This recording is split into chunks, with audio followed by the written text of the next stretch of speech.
बिस्मिल्लाहिर्रहमानिर्रहीम। अस्सलामु अलैकुम व रहमतुल्लाहि व बरकातुहू।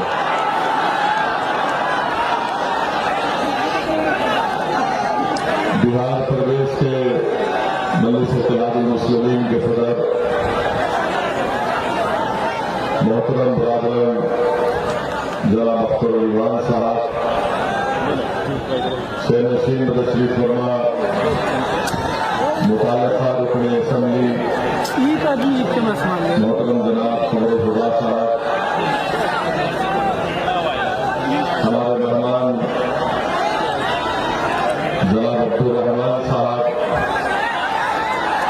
जनरल सेक्रेटरी मजलिस इत्तेहादुल मुस्लिमीन जनाब आफ्ताब साहब, ज्वाइंट सेक्रेटरी मेरे भाई जनाब इश्तियाक साहब,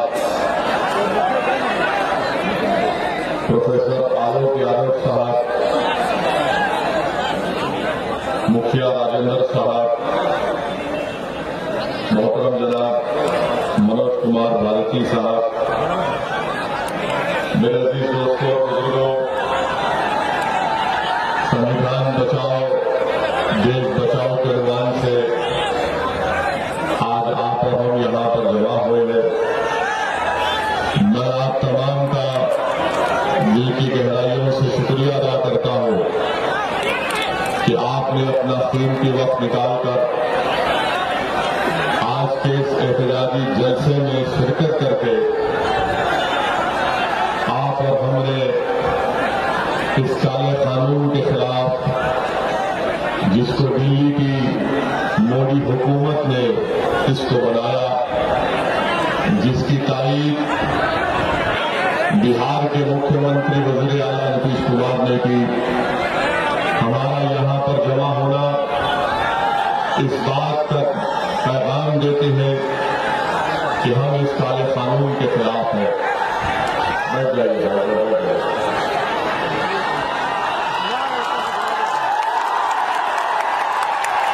मेरे अजीज दोस्तों और बुजुर्गों, सीमांचल की ये गयूरों की सरजमीन, रियासत बिहार की ये सरजमीन एक तारीखी सरजमीन है। 1917 में चंपारण की तहरीक से पहले हजरत मौलाना शेख गुलाब ने और शेख अदालत ने अंग्रेजों के खिलाफ इस रियासत में, इस बिहार प्रदेश में अंग्रेजों के खिलाफ लड़ाई का आगाज किया। वहीं पर मौलाना सज्जाद ने मोहम्मद अली जिन्ना के पैगाम को ठुकराया और ये कहा कि जिन्ना अंग्रेजों का पिट्ठू है। और यही मुबारक तारीखी जगह है जहां पर मोमिन कॉन्फ्रेंस हुई थी अब्दुल क़य्यूम अंसारी की, कि मोमिन कॉन्फ्रेंस ने न सिर्फ मुस्लिम लीग की मुखालिफत की, जिन्ना की मुखालिफत की, बल्कि कांग्रेस ने जो पार्टीशन के प्लान को मंजूर किया उसकी मुखालिफत की। यही वो बिहार की तारीखी सरजमीन है जब सिविल नाफरमानी हुई तो हजरत मौलाना मंसूर एजाज, मौलाना अब्दुल बारी और उल्फत हुसैन ने सिविल नाफरमानी में अंग्रेजों के खिलाफ बहुत कुर्बानियां पेश की।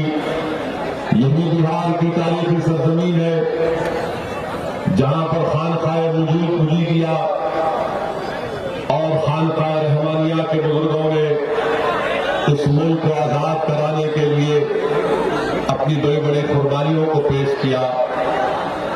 और इन तमाम बुजुर्गों ने अंग्रेजों के खिलाफ लड़कर इस मुल्क को आजाद करवाया। महात्मा गांधी के साथ कंधे से कंधा मिलाकर इस मुल्क की लड़ाई में हिस्सा अदा किया। और जब हमने आजादी के बाद अपने आप को एक संविधान दिया, एक आइन दिया, उस संविधान में ये कहा गया कि हिंदुस्तान में तमाम को मसावात दिए जाएंगे। और हमने जिस संविधान को बाबा साहेब अम्बेडकर ने बनाया, उस संविधान ने साफ और वाज़ेह तौर पर लिख दिया गया कि मजहब के नाम पर किसी से भी तफरीक नहीं की जाएगी, किसी से नाइंसाफी नहीं की जाएगी। जब संविधान बना तो हमारे बुजुर्गों ने फैसला लिया कि भारत का कोई मजहब नहीं होगा, भारत हर मजहब को मानेगा, भारत अगर उन लोगों को भी मानेगा जो किसी मजहब को नहीं मानते।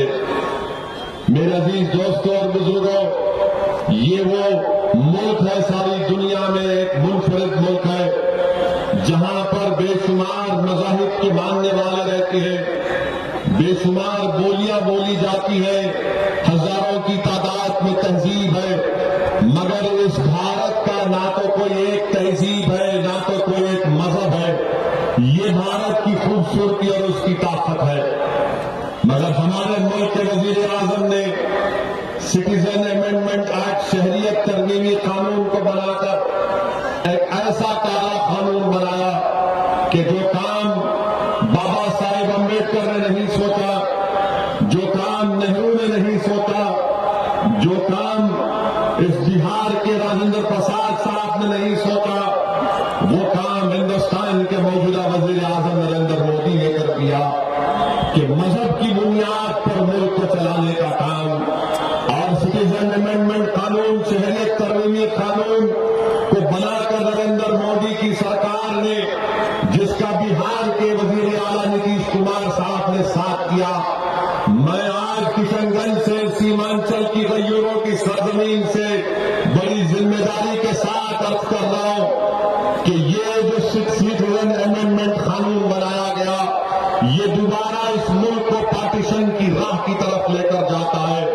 हमने मोहम्मद अली जिन्ना के पैगाम को ठुकराया, और क्यों ठुकराया? हमने पाकिस्तान को अपना मुल्क नहीं माना, हमने भारत को अपना देश माना, और इसीलिए हम यहां पर रुके। और आज जो हम यहां पर जमा हुए हैं, जो एहतजाज कर रहे हैं, याद रखो, मैं बीजेपी और नीतीश कुमार के उन तमाम लोगों से कहना चाह रहा हूं, बल्कि जिनके दिलों में फिरका परस्ती भरी हुई है, मैं तुमसे कहना चाह रहा हूं कि हम यहां पर इसलिए नहीं जमा हुए कि इससे मुसलमान को नुकसान पहुंचेगा। हम यहां पर इसलिए जमा हुए कि हमको संविधान को बचाना है। जब संविधान बचेगा तो देश बचेगा, अगर संविधान नहीं बचेगा तो फिर देश नहीं बचेगा। मेरे अजीज दोस्तों और बुजुर्गों, ये मसला सिर्फ मुसलमानों का नहीं है, ये मसला सिर्फ हमारे दलित भाइयों का नहीं है, ये मसला सिर्फ हमारे आदिवासी भाइयों का नहीं है, ये मसला हमारे हिंदू भाइयों का मसला नहीं है, ये मसला सिर्फ हमारे सिख या ईसाई भाइयों बहनों का नहीं है, बल्कि ये मसला ऐसा है जिसका राज ताल्लुक हिंदुस्तान के 120 करोड़ जनता से है। अगर आज भारत की जनता खामोश हो जाएगी, इस काले कानून पर अगर अपनी आंख बंद कर लेगी, अपनी जबान को गूंगा बना देगी, अपने कानों को सुनने की तासीर से खत्म कर देगी, तो याद रखो आने वाली नस्ल हमको और तुमको माफ नहीं करेगी। जब आने वाली नस्ल हमसे पूछेगी कि ये बापू और अम्बेडकर के मुल्क में कैसे मजहब के नाम पर इस मुल्क को बांटने की कोशिश जब की जा रही थी, तो तुम आवाम खामोश क्यों बैठी थी? इसीलिए हम यहां पर जमा होकर दुनिया को बता रहे, देश की जनता को बता रहे, नीतीश कुमार को पैगाम दे रहे, हिंदुस्तान के वजीर आजम नरेंद्र मोदी को पैगाम दे रहे कि आपने जो कानून बनाया वो संविधान के खिलाफ है, वो हमारे मुजाहिदीन आजादी के ख्वाबों के खिलाफ है। और हमने अपने आप को आजादी इसलिए दी थी कि इस मुल्क का कोई मजहब नहीं होगा। वजीर आजम नरेंद्र मोदी ने ऐसा कानून बनाया कि सबको शहरियत दी जाएगी सिवाय मुसलमानों को। मैं वजीर आजम से पूछना चाहता हूं, मैं नीतीश कुमार साहब से पूछना चाहता हूं, आखिर आपको मुसलमानों से इतनी नफरत क्यों है? आखिर आपको इतनी नफरत क्यों है मुसलमानों से? क्या हमने खून नहीं बहाया इस मुल्क की आजादी के लिए? क्या अब्दुल कलाम आजाद, जब मोहम्मद अली जिन्ना से मुलाकात हुई तो मोहम्मद अली जिन्ना ने मौलाना आजाद से वायसराय लॉर्ड वेवर के सामने कहा, जिन्ना ने कहा कि मैं इस शख्स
रिजेक्ट करो, ये मुल्क के मफाद में नहीं है। और बीजेपी के लोग वजीर आजम रामलीला ग्राम दिल्ली से कहते हैं कि एनआरसी की बात ही नहीं है। अमित शाह दूसरे दिन कहते हैं अब एनआरसी नहीं है। आज रविशंकर प्रसाद जो पटना के रुकने पार्लियामान है, इंडियन एक्सप्रेस अखबार में एक और बयान देते पहले नोटिफिकेशन आएगा, फिर उसके बाद देखा जाएगा। जो डेटा जमा होगा वो देखेंगे कि रियासती हुकूमतों को कैसे उसका इस्तेमाल करें या क्या करें। मैं आपको एक बात बता रहा हूं, बीजेपी और वजीर आजम कहते हैं कि मुसलमानों को फिक्र करने की जरूरत नहीं है। नीतीश कुमार कहते हैं कि मुसलमानों का कोई नुकसान नहीं है। नुकसान है, जब भारत का नुकसान होगा तो मेरा नुकसान नहीं होगा क्या?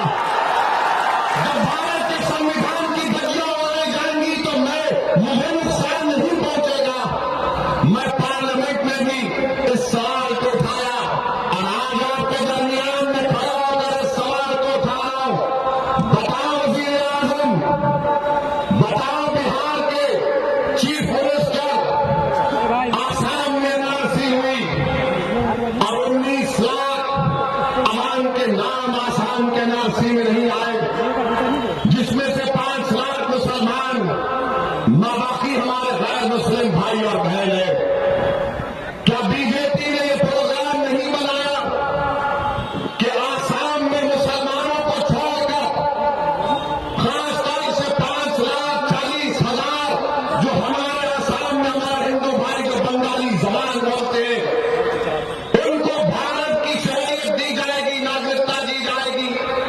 उन पर जो फॉरेनर्स ट्रिब्यूनल में मुकदमा चल रहा है वो खत्म हो जाएगा, जिसका जिक्र इस कानून में है। और किस पर मुकदमा चलेगा? फिर वो 5 लाख मुसलमान जो बंगाली जबान आसाम में बोलते हैं, उन पर मुकदमा चलेगा।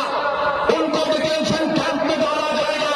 बताओ नीतीश कुमार, बताओ नरेंद्र मोदी, क्या ये हमसे इंसाफ हो रहा है या नाइंसाफी हो रही है कि आसाम में बंगाली हिंदू जो हिंदू है उनको आप सिटीजन अमेंडमेंट एक्ट के तहत शहरियत देंगे, और आसाम में जो 5 लाख मुसलमान के नाम नहीं आए उनको आप कहेंगे तुम घुसपैठी हो, तुम दीमक हो।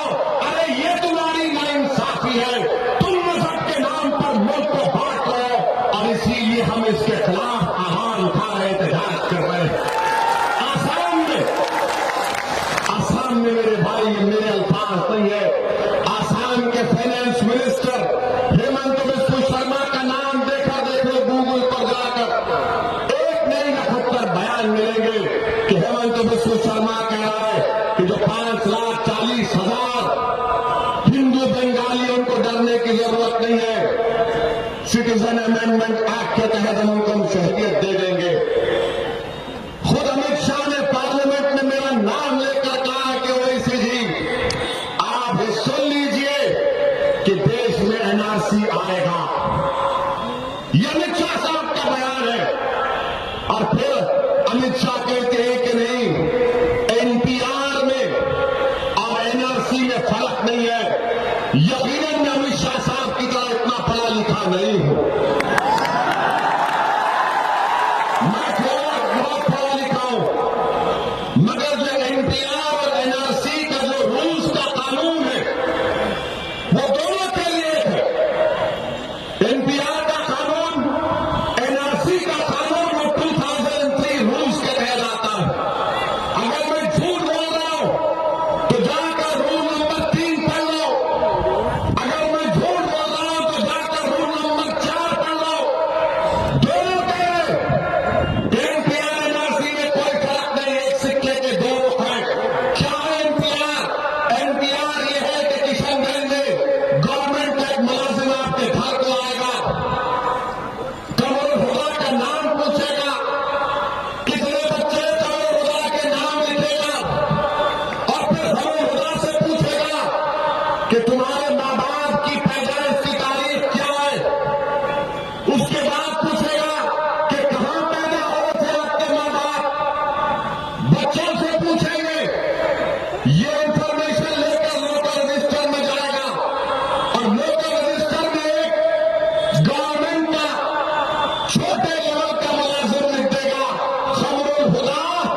मगर मां का नाम नहीं आया, इसलिए कि मां शादी के बाद घर बदलती है।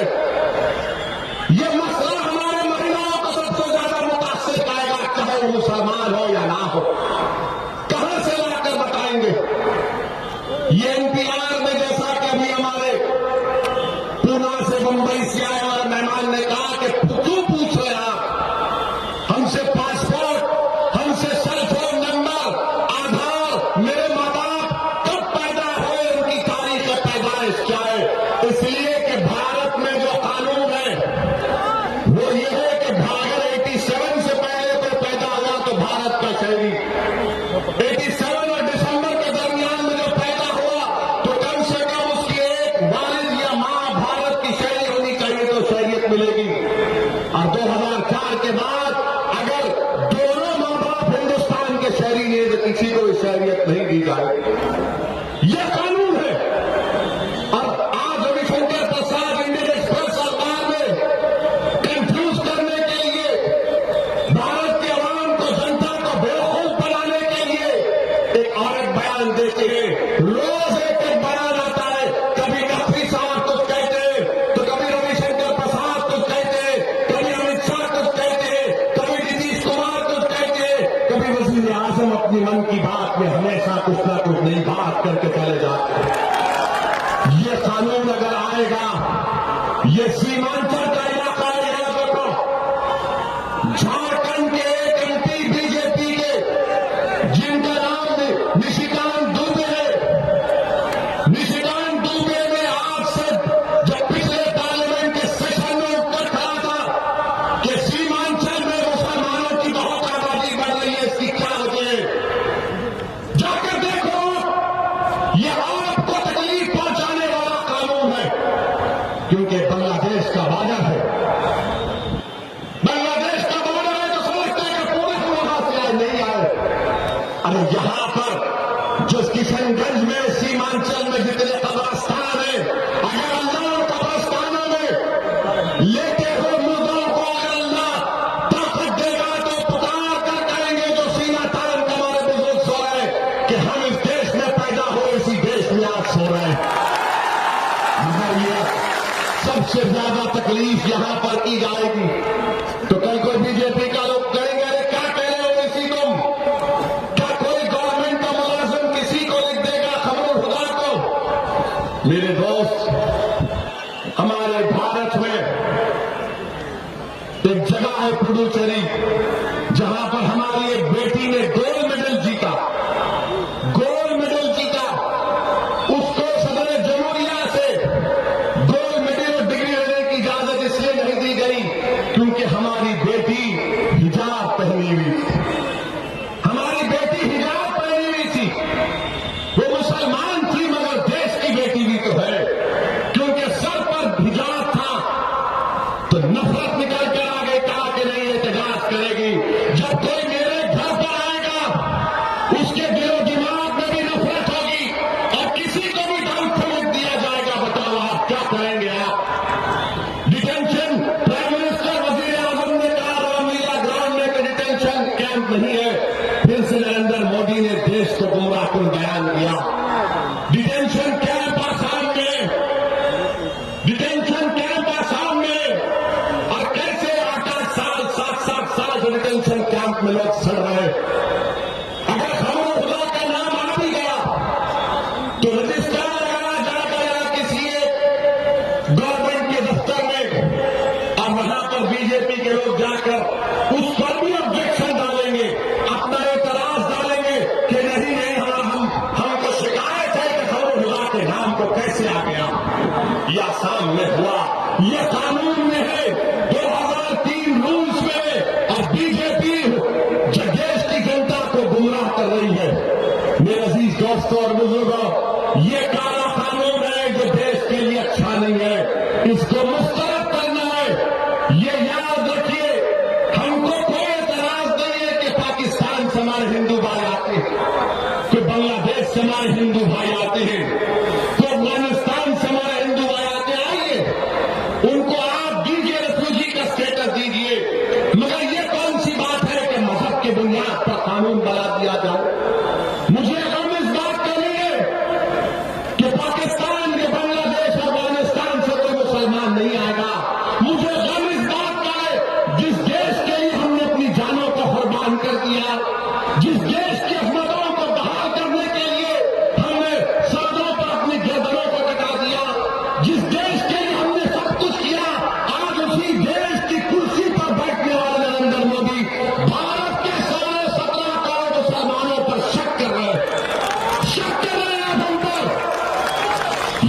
नाजायज है, ये गलत है मेरे भाई।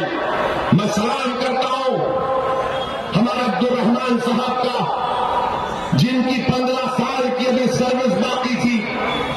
इन्होंने CAA के इस काले कानून के खिलाफ इंडियन पुलिस सर्विस से अपना इस्तीफा पेश कर दिया। ये बहुत बड़ी कुर्बानी इस बिहार के बेटे ने दी, मैं उनको सलाम करता हूं। अब हम नीतीश कुमार से पूछना चाहते हैं, आपको ठीक है, आपने कहा था कि मैं बीजेपी के साथ नहीं जाऊंगा, मगर नीतीश कुमार साहब, क्या आपके सीने में गलता हुआ दिल नहीं है? क्या आपके सीने में गलता हुआ दिल नहीं है? कैसे आप अपनी आंखों को बंद करके, क्या आपका शरीर आपको इस बात की इजाजत देगा कि भारत में इस तरह का कानून बनेगा मजहब की बुनियाद पर? जनाब नीतीश कुमार साहब, आपको नरेंद्र मोदी 3 मिनिस्टर के पोस्ट देने वाला हम जानते हैं, एक कैबिनेट का जो नमस्कार। नीतीश कुमार साहब, भारत के संविधान को खराब करके हिंदुस्तान के गरीबों की लाशों पर आप अपना सियासी लहर तामीर मत करो, तारीख आपको कभी माफ नहीं करेगी। भारत के संविधान की धज्जियां उड़ाई जा रही है और आप आंखें बंद करके बैठे हैं। भारत के गरीबों से नाइंसाफी और अपनी जबान को खामोश करके बैठे हैं। मैं मानता हूं कि आपने बीजेपी का साथ किया, मगर अगर आपने जमीन जिंदा है, अगर आपके सीने में धड़कता दे, तो मैं आपसे अपील कर रहा हूं कि जिस तरह केरला की हुकूमत ने NPR के खिलाफ, केरला की कम्युनिस्ट हुकूमत ने एक गवर्नमेंट की सतह पर एक आदेश जारी किया कि केरला में NPR को लागू नहीं किया जाएगा। ये तमाम किशनगंज की जनता, बल्कि आप मुझे इजाजत दें तो मैं कहूंगा कि बिहार की तमाम जनता नीतीश कुमार से मुतालबा करती है कि बिहार में NPR लागू नहीं होना चाहिए। क्या आपको मंजूर है? क्या आपको मंजूर है कि बिहार में NPR लागू नहीं होना चाहिए? नीतीश कुमार साहब, ये जलसा आपसे मुतालबा करता है कि आप NPR के खिलाफ एक ऑर्डर कल तक जारी कर दीजिए कि बिहार की सरकार बिहार में NPR को जारी नहीं करेगी। आपको करना पड़ेगा। ये इलेक्शन के लिए नहीं कह रहा हूं, ये भारत के लिए कह रहा हूं।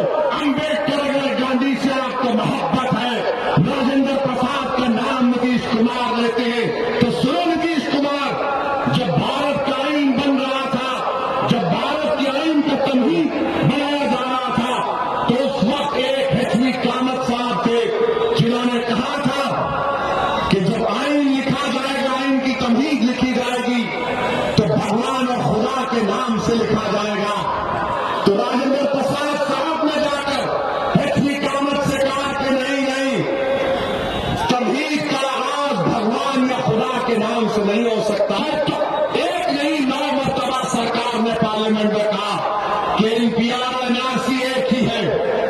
जो कागजात किताबात पार्लियामेंट में दिए गए उसमें कहा गया, मेरे अजीज दोस्तों और बुजुर्गों, ये काला कानून है और मुझे अफसोस के साथ कहना पड़ता है कि जब से ये काला कानून बना, अब तक भारत में 20-25 लोगों की मौत हो चुकी है। जाने मिलिया का, आप ही का, बिहार का बेटा मिराजुद्दीन को पुलिस ने यूनिवर्सिटी की लाइब्रेरी में घुसकर उसको ऐसा मारा कि अपनी एक आंख से महरूम हो गया। यही सीतामढ़ी का बच्चा है वो। अलीगढ़ मुस्लिम यूनिवर्सिटी के बच्चे को हाथ काटना पड़ा। उत्तर प्रदेश में 18 लोगों की मौत हुई। और अफसोस तो यह है मुझे कि मीरठ में वहां के SP ने उनका वीडियो में SP साहब कहते हैं, एक मुस्लिम महल्ले में जाकर कहते हैं, तुम यहां का खाओगे और वहां का गाओगे, तुम क्यों नहीं पाकिस्तान चले जाते? मैं इस पूरी गली को जेल में डाल दूंगा, तुमको तुम्हारी नानी याद दिला दूंगा। मैं मीरठ के एसपी से कह रहा हूं, सुनो, वो जो मुसलमान तुम्हारी वर्दी को देखकर इज्जत कर रहा था, मगर मैं आज किशनगंज से मीरठ के एसपी को पैगाम दे रहा हूं, सुनो एसपी साहब, तुम सुनो मेरी बात को, मेरी बात सुनो। और मीरठ के एसपी का शायद मेरे अल्फाज सुनने के बाद तुम्हारे दिल में जो हिंदुस्तानियत छुपी हुई जाग जाएगी, सुनो मेरी बात को।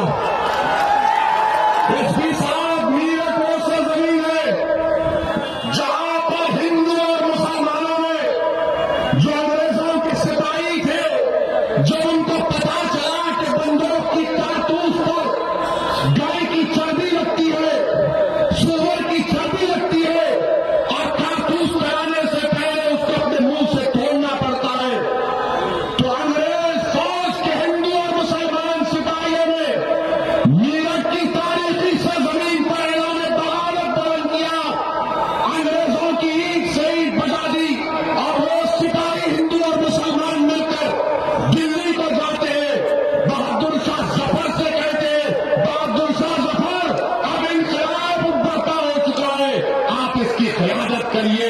एसपी साहब, वो मीरठ की सरजमीन है, और तुम वहां पर ठहरकर हमको कहते हो पाकिस्तान चले जाए।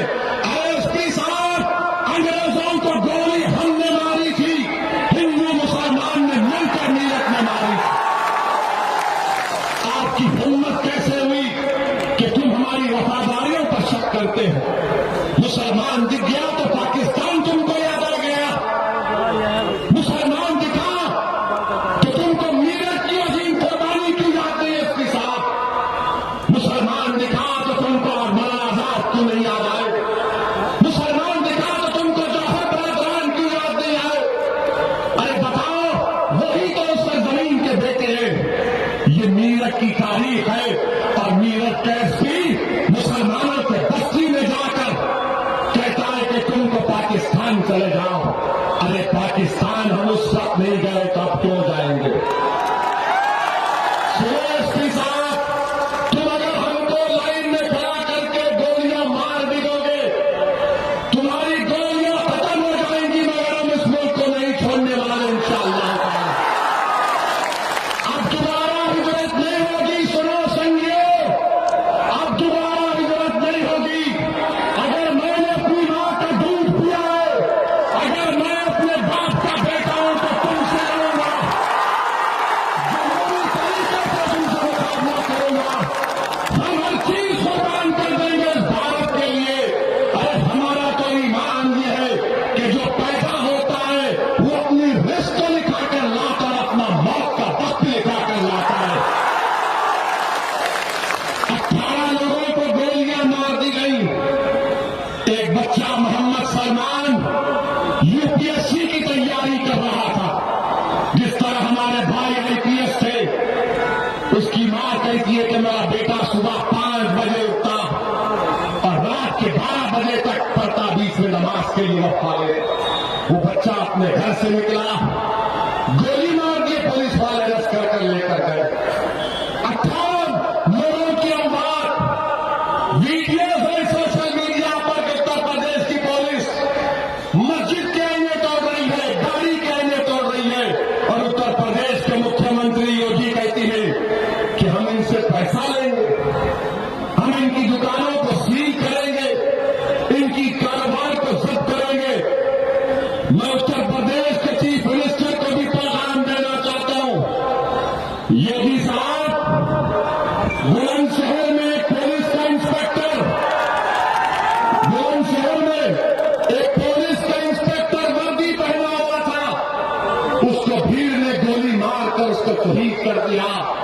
बताओ योगी, तुम्हारी हुकूमत ने मारने वालों की कितनों की जायदाद को जब्त किया? जो पुलिस ऑफिसर वर्दी में था, बताओ योगी कि तुम्हारी रियासत में एक ही दिन में एक भीड़ जमा होकर 12 दलितों का कत्लेआम किया, तुमने कितनों की जायदाद जब्त की? बताओ, बताओ तुमने। तुम्हारे पास कुछ नहीं है, मेरा नाम असद है तो मेरी जायदाद जब्त करोगे, मेरा नाम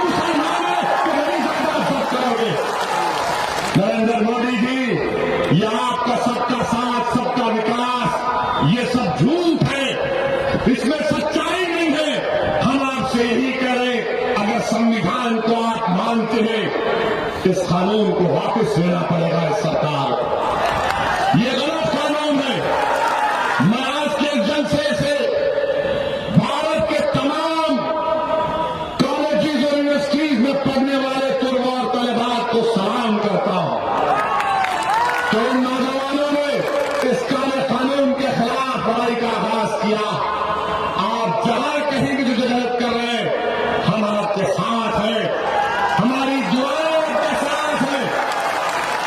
ये लड़ाई मुसलमानों की लड़ाई नहीं है, ये लड़ाई भारत को बचाने की है, देश को बचाने की है, संविधान को बचाने की है। और मैं आपसे अपील कर रहा हूं मेरे भाई, मेरे बुजुर्गों, मेरी इज्जतदार मां और बहनों, मैं आपसे एक वादा लेना चाहता हूं, और वो ये है कि मैं आपके सामने भारत की आईन की तमहीद को करूंगा, और मैं आपसे गुजारिश करता हूं कि आप तमाम उस भारत की आईन की तमहीद को मेरे साथ करेंगे। आप तैयार हैं? हम भारत की आवाम मतदान को संजीदगी से हम करते हैं कि भारत को एक मुख्तदर, समाजवादी, गैर मजहबी अवामी जमहूरियत बनाएंगे, और इसके तमाम शहरियों के लिए हासिल करेंगे इंसाफ, समाजी, माशी और सियासी आजादी ख्याल, इजहार, अकीदा, दीन और इबादत, मसालात बाएतबार हैसियत और मौके, और इन सब में इख्वत को तरक्की दें, जिससे फर्द की अजमत और कौम के इत्तेहाद और सालमियत का तयक्कुन हो। और हिंदुस्तान के वजीर आजम के लिए और बिहार के वजीर आला के लिए और तमाम उन लोगों के लिए जो इस कानून को बनाया है, मेरे देश की तमाम जनता से अपील है, नौजवानों से गुजारिश है, बुजुर्गों से गुजारिश है कि 26 जनवरी तक आप भारत का ये प्रियम्बल, ये तमहीद को पढ़िए, इसका वीडियो बनवाइए, और उसके नीचे लिखिए कि मेरा संविधान, और उस वीडियो को यूट्यूब पर डालिए। संविधान के आईन को, तमहीद को पढ़िए, और तमहीद को पढ़ने के बाद आप भारत के प्राइम मिनिस्टर से कहिए कि मोदी जी, इस कानून को वापस लो, इस देश को बचाओ। एक वीडियो बनाकर 26 जनवरी तक करोड़ों की तादाद में इस वीडियो को पूरे यूट्यूब पर, ट्विटर पर, फेसबुक पर, टिकटॉक पर डालिए, व्हाट्सएप पर डालिए। मेरे भाई, क्या आप ये काम करेंगे? क्या आप मेरा संविधान के नाम पर 1 मिनट का वीडियो बनाकर डालेंगे? भारत के प्रधानमंत्री को भिजाएंगे, फेसबुक, ट्विटर, सब पर भिजाइए, क्योंकि 26 जनवरी को हमने अपने आप को संविधान लिया था, उसको हमने अपनाया था। ये CAA का कानून संविधान के खिलाफ है मेरे भाई। वीडियो बनाइए 1 मिनट का, 26 जनवरी तक इसको डालते रहिए। और मैं आपसे अपील कर रहा हूं कि अपने हौसलों को बुलंद रखिए। उत्तर प्रदेश की सरकार ने जो जुल्म और बर्बरियत की है, मुझे यकीन है कि इंशाअल्लाह ताला कुदरत का कानून यही रहा है कि अल्लाह जालिम के जुल्म को बर्दाश्त नहीं करता। ये जुल्म का खात्मा होगा इंशाअल्लाह ताला, ये जुल्म का खात्मा होगा। ये भारत, हमारी सरजमीन में अमन और मजबूत होगा। किशनगंज की जनता, मैं आपसे सवाल कर रहा हूं कि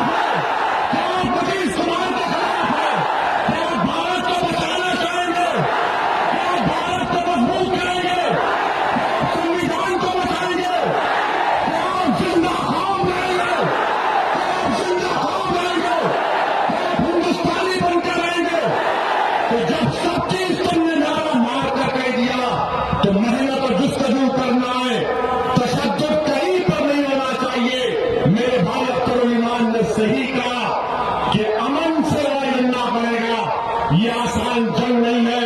नरेंद्र मोदी, अमित शाह ये नॉर्मल पॉलिटिशियन नहीं है, ये नॉर्मल पॉलिटिशियन नहीं है। हम तो उम्मीद करते हैं कि नीतीश कुमार होश के नाखून लेंगे। नीतीश कुमार साहब छोड़ो लोगों को, आप बीजेपी का साथ छोड़ दो, हम तमाम के साथ करने को तैयार। आप छोड़ दो बीजेपी का साथ। आप इस उम्र को पहुंच चुके हैं कि आपने बिहार की तारीख में अपना एक मुकाम पैदा किया। आप कितना नाम पैदा करोगे? अब देश के लिए बीजेपी को छोड़ दो नीतीश कुमार। आइए इस देश को बचाना है। आप तमाम से गुजारिश करता हूं कि हमको मिलकर इस लड़ाई में अपने आप का साथ देना है, सबको साथ लेकर चलना है। ये देश को बचाने की लड़ाई है, ये हिंदू और